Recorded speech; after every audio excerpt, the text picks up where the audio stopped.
नमस्कार, माझे नाव विराज पवार. मी इयत्ता 5वी शिकतो. माझ्या शाळेचे नाव न्यू इंग्लिश स्कूल जेऊर. प्रमुख उपस्थित मान्यवर आणि माझ्या प्रिय मित्रांनो, आज मी तुमच्या समोर एक अत्यंत विलक्षण, रोचक, रहस्यमय आणि शहाण्या पक्षाबद्दल बोलणार आहे, आणि तो म्हणजे घुबड. मित्रांनो, आपल्याला लहानपणापासूनच घुबड या पक्षाबद्दल अनेक गोष्टी सांगितल्या जातात.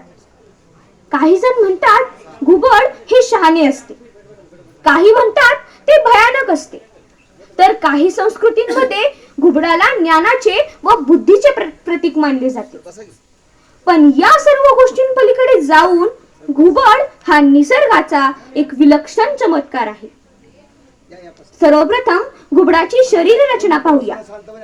घुबडाचे मोठे, गोल, तेजस्वी डोळे पाहून कोणालाही आश्चर्य वाटते.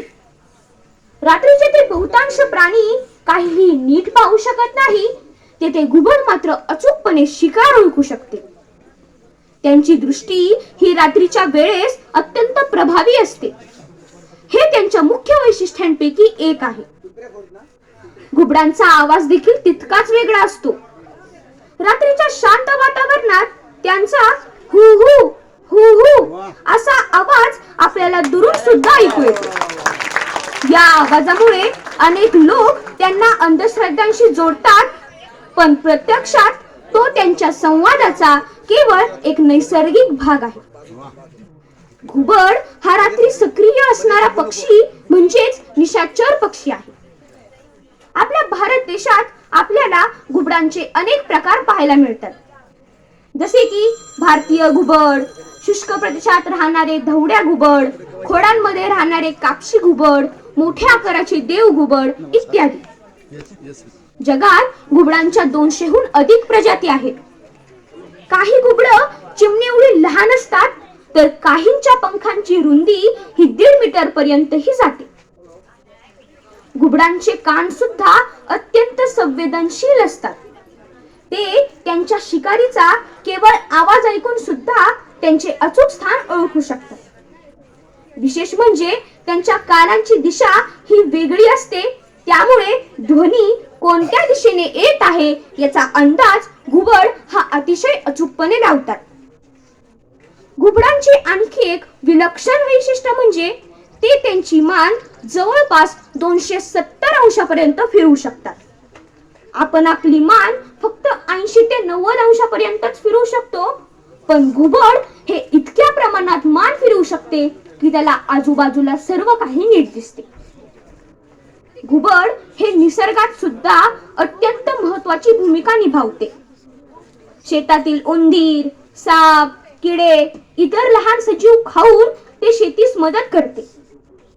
त्यामुळे शेतांमध्ये कीटकनाशकांचा वापर कमी होतो आणि पर्यावरणाचे संतुलन राहते. म्हणूनच घुबड हा निसर्गाचा एक मूकरक्षक आहे. आजच्या काळात घुबडांच्या अनेक प्रजाती धोक्यात आहेत. जंगलतोड, शहरीकरण, केमिकलचा वापर, झाडे तोडली जाणे आणि अंधश्रद्धांमुळे घुबडांची संख्या कमी होत आहे. काही ठिकाणी अंधश्रद्धांमुळे त्यांच्यावर अत्याचार सुद्धा केले जातात. हे आपल्यासाठी चिंतेचे कारण आहे. त्यासाठी शाळांमध्ये, गावात, शहरांमध्ये घुबड संरक्षणाबद्दल जनजागृती करणे आवश्यक आहे, जेणेकरून भविष्यात या सुंदर आणि अद्भुत पक्षाचा नाश होणार नाही. शेवटी घुबड आपल्याला शिकवते रात्रीच्या अंधारात देखील ज्ञानाचा प्रकाश शोधता येतो. संयम, शांतता, निरीक्षण शक्ती यांचे महत्त्व आपण घुबडांच्या जीवनातून शिकू शकतो. मित्रांनो, चला तर मग आपण सर्व मिळून घुबडाचे संरक्षण करण्याची आणि निसर्गातील या अनोख्या पक्षाचे महत्त्व ओळखण्याची शपथ घेऊया.